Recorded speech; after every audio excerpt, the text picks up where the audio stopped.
On the night destiny finally caught up with the past, the sky was dark, heavy, and restless.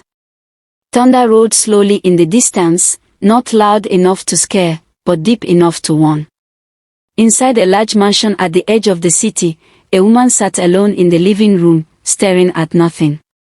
The house was big, beautiful, and expensive, yet her heart felt small and crowded with memories she had spent a lifetime running away from. Her name was Adana. That night, she didn't know why her chest felt tight. She didn't know why her hands trembled as she held her cup of tea. She didn't know why old faces she had buried long ago were suddenly knocking on the door of her mind. All she knew was that something was coming. Something she could not stop. And when the gate finally opened later that night, the past walked in, breathing, crying, and demanding answers.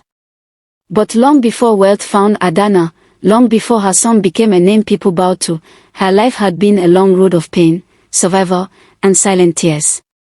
Adana was born into poverty. Real poverty. The kind that does not give you choices, only instructions. Her parents died before she understood what life was about, leaving her in the care of relatives who barely tolerated her presence. School ended early for her. Hunger became her closest companion. When she moved to the city as a teenager, she believed things would change. Instead, the city taught her lessons she was not ready for. Men promised help and delivered heartbreak. One bad decision led to another, until survival pushed her into a life she never imagined she would live. Every night, she stood under streetlights and hotel signs, wearing clothes she hated, smiling at strangers she feared. Inside, she was breaking slowly. Outside, she looked strong. Among the women she met during those years was Ngozi, bold, loud, and unapologetic. Ngozi treated prostitution like business. She laughed easily, spent money freely, and mocked fear. Life is not fair, Ngozi always said. If you want to survive, you grab what you can. Adana never argued, but she never agreed either. Something inside her still hoped for escape. That escape came in the most frightening way. One morning, after weeks of sickness, Adana discovered she was pregnant. Her world collapsed. The men disappeared one after another. Phones went unanswered. Promises evaporated. Fear wrapped itself around her heart. She considered ending it all, but one night, while crying alone, she placed her hand on her stomach and felt something change. "This child will not suffer because of me," she whispered. That night, Adana walked away from prostitution forever. The days that followed were hard. Very hard. Hunger returned. Shame followed her like a shadow.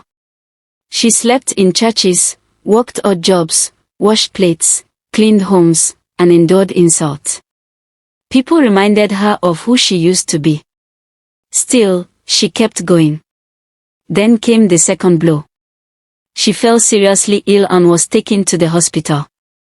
After test and retest, the doctor sat her down and spoke softly. "You are HIV positive." Adana felt the world spin. She thought of death. She thought of her unborn child. She begged God with tears, promising anything, offering everything.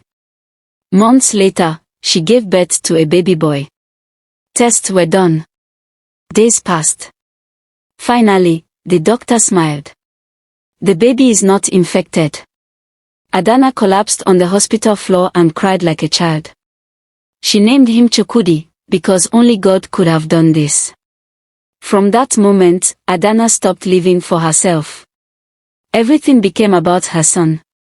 She used the small money she had saved from her old life to learn trades. She sold food, cleaned offices, hawked goods under the sun, and worked late into the night. Her health was weak, but her spirit was strong. She never missed a clinic appointment. She never missed her medicine. She never missed praying over her child. Ngozi watched from a distance and laughed. "Adana, look at you," she mocked. "You left money to suffer. I'm still enjoying life." Adana begged her to change. Ngozi refused. "This life suits me," she said. "I will stop when I'm tired." Years passed. Chukwudi grew up disciplined and focused. He watched his mother suffer quietly. He saw her skip meals so he could eat. He saw her hide her sickness behind smiles. He promised himself one thing, that her suffering would not be in vain. He excelled in school. Teachers admired him. Scholarships followed him. When he finished school, Adana sold her only piece of land to support his business dream. The first business failed. Adana didn't complain. The second one struggled. She encouraged him. The third one succeeded. Slowly, Chukwudi rose. His name began to spread. His businesses grew. Investors trusted him. Before anyone understood how, he became one of the most powerful young businessmen in the city. Chukwudi became a billionaire. He built his mother a mansion and gave her comfort. But Adana never forgot where she came from. She lived quietly, avoided attention, and thanked God every day. Ngozi, however, was still on the streets. Age had reduced her beauty. Men paid less. Pain increased.